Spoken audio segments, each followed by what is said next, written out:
After spending the afternoon exploring the many sandstone alcoves that littered the back of the camping area, we enjoyed a nourishing dinner and a wee drammel of red wine to cap off another great day exploring Queensland. The excitement was starting to build as Lizard booked us into the Takaraka Bush Resort, where we would spend the next few days exploring the more public areas of Carnavon Gorge, where this area is steeped in both farming and wartime history. The first town we travelled through was Springshire, situated in a delightful valley with spectacular Mount Zamia and virgin rock overlooking the town. If you hadn't already guessed, the town was given its name thanks to springs located in the creeks and gullies at the time of settlement.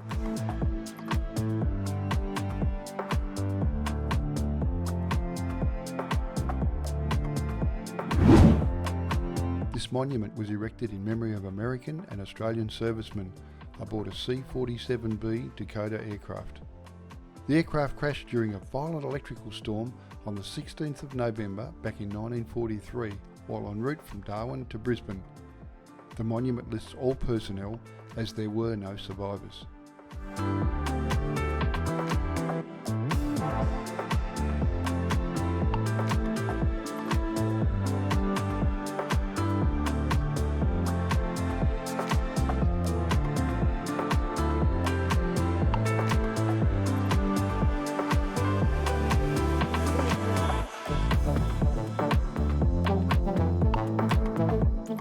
Takaraka Bush Resort is set on 100 picturesque acres of bushland. The resort has been operating for over 20 years and does actually offer the only 12-month camping option in the area, as the National Park only allow campers over a couple of peak times during the year. This makes it a perfect place to position yourself, as it's right on the edge of the Carnarvon National Park and puts you in a position to readily explore the wonders of the many walking tracks that are available in the gorge.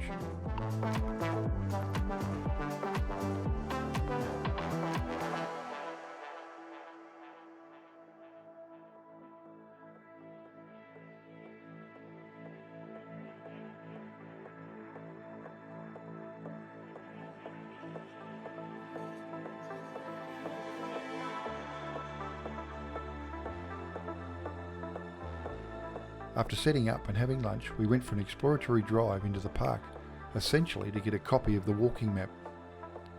Carnavon Gorge features towering white sandstone cliffs, forming a spectacular steep-sided gorge with narrow, vibrantly coloured and lush side gorges, with boulder-strewn Carnarvon Creek winding its way through the gorge. It holds a diverse flora and fauna and Aboriginal rock art. We stopped at Balloon Cave to have a look at the rock art and then on to the rock pool. Once back at camp, we went over the map and planned our next day. We were going to walk to the art gallery first and call into Wards Canyon, the Amphitheatre and Moss Gardens on the way back. According to the map, 14-kilometre return trip, which would take us around about 5 hours.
After an early start, we arrived at the art gallery at about 9:15. The art gallery is a significant Aboriginal site. It supposedly contains over 2,000 engravings, walker stencils and freehand paintings along the 62-metre long sandstone wall. In fact, it is reported to contain one of the best examples of stencil art in Australia.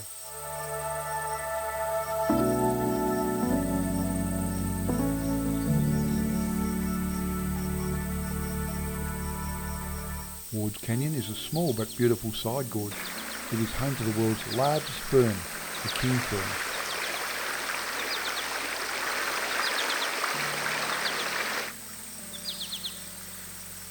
These impressive green dinosaurs have strong links with the ancient flora of the Gondwana origin. On entering the gorge, you feel the temperature difference from the hot day outside to the much cooler and refreshing air within this narrow gorge.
The amphitheatre is 630 metres off the main track, so we stopped here and had lunch before moving on. The walk leads to an impressive cliff face. Hidden inside the walls of the gorge is a 60-metre deep chamber, gouged from the rock by running water over thousands of years. Access to the chamber is via a tiered metal ladder. Now only people with a fear of heights will understand this next bit. But I had 3 goes at climbing these stairs. Sweaty palms, increased breathing rate, and I'm sure my heart was pumping blood like filling up the Prado with fuel at a fuel station before I overcame the fear and made it all the way to the chamber. It was an impressive place, a place for quiet contemplation, especially for me, as I had just challenged myself through my fear of heights to enter the chamber. How bloody stupid, but the thought of coming all this way and not being able to witness this beauty was what made me succeed.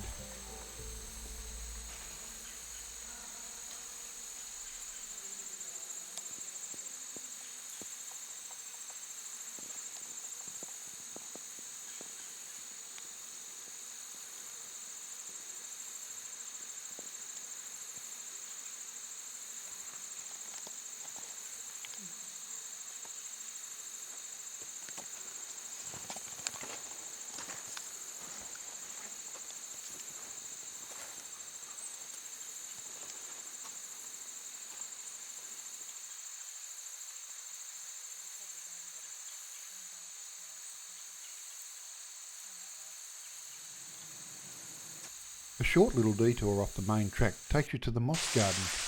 Water drips constantly from the sandstone walls of the moss garden, supporting a lush carpet of mosses, ferns and liverworts. The ferns beneath strain for sunlight, and a small waterfall tumbles over a rock ledge into an icy pool. On entering the moss garden there was a noticeable temperature drop and a very nice spot to rest our weary legs. It was now only 3.5 kilometres back to the ranger station and the car.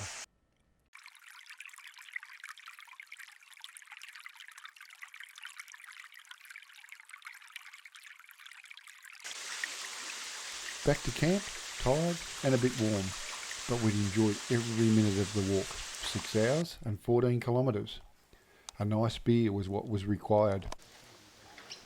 We tended to some washing. Did I say we? Liz sorted out a load of washing. We ended the day with a lazy afternoon, had snags and honey onions for dinner, and another day is done.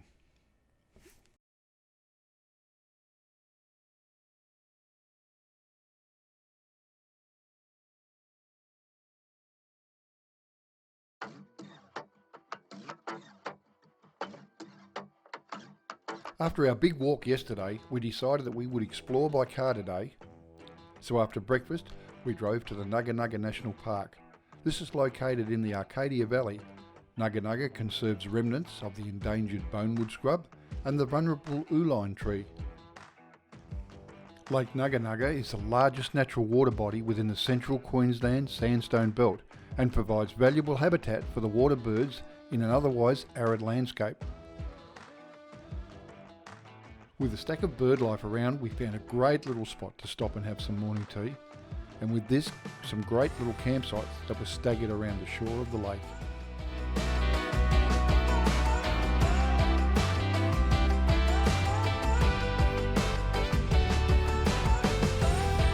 After leaving the lake, we drove back towards the lonesome section of the Expedition National Park on the Arcadia Valley access road. As we drove along the dusty gravel road, we were surrounded by the hills lining this beautiful valley. We passed many vehicles, all working for the coal seam gas companies in the area. On arriving at the lonesome section, we drove to the lookout where we had lunch. From this lookout, the view to the south is amazing, looking over the brigalow, a species of silver wattle tree, with the expedition ranges in the distance.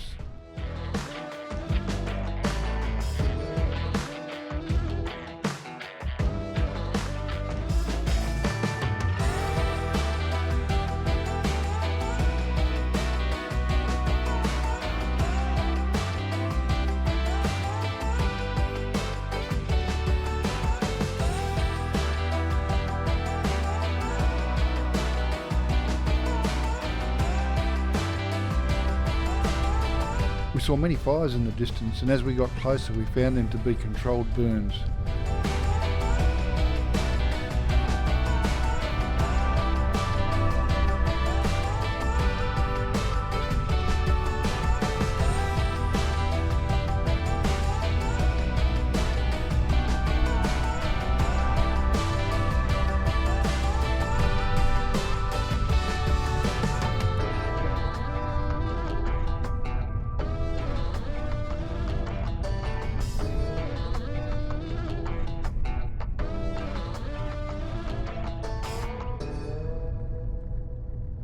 On our return to camp, we found a ranger was giving a talk about the history of the area, which we found quite fascinating. So after about an hour, it was dinner, drinks, and another day done.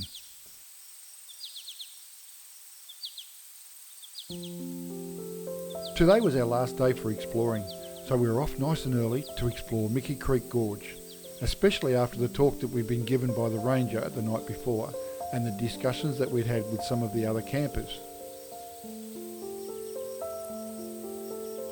We walked along the side of Mickey Creek to the turn-off of Carnarvon Gorge, where the formal track ends 1.5 kilometres from the car park. You can venture further and it becomes a rock-hopping adventure until you reach a point where you can go no further. So that's what we did. The going did get a little tough in places where the gorge got narrow. We climbed over rocks and logs, through rock pools until we could finally go no further. But we're pleased we pushed on, as this was so pretty.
think about me, because I'm starting to doubt we will find our way back to each other when you're on the other side of the world. I'm here and I'm waiting, but I know I can't say that we didn't end it for good reasons. Still I'm hoping we'll be meeting soon.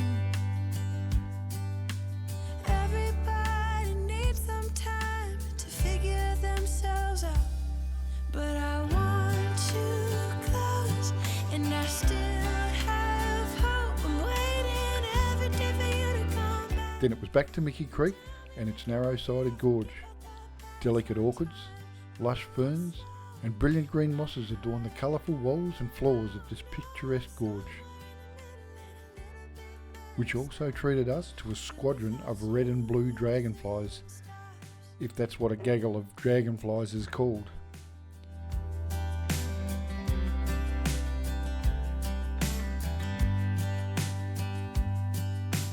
I'm feeling so lonely when you never phone me. I put your picture on my windowsill to make myself feel alright, but I knew it would not be easy spending time apart, and I almost can't believe it. Believe that you're gone, and I don't think this will get better until you come around. I guess that everybody needs some time to figure themselves out, but I want you close, and I still have hope. I'm waiting every day for you to come back and tell me we can work it out, forget about the past. Now time moves slow. I'm not high or low, no, I'm somewhere in the middle and a little bit messed up, 'cause without you everything stops.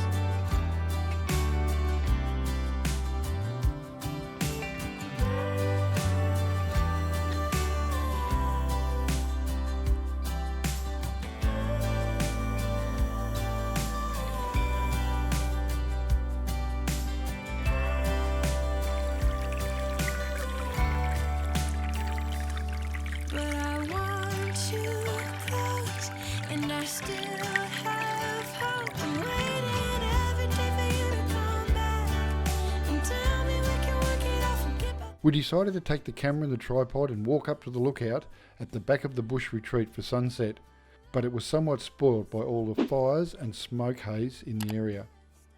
'Cause without you everything stops. Without you everything. Hi guys, Liz and I hope you've enjoyed this series. If you have, don't forget to give us a like, maybe even subscribe. And remember, don't let the dust settle.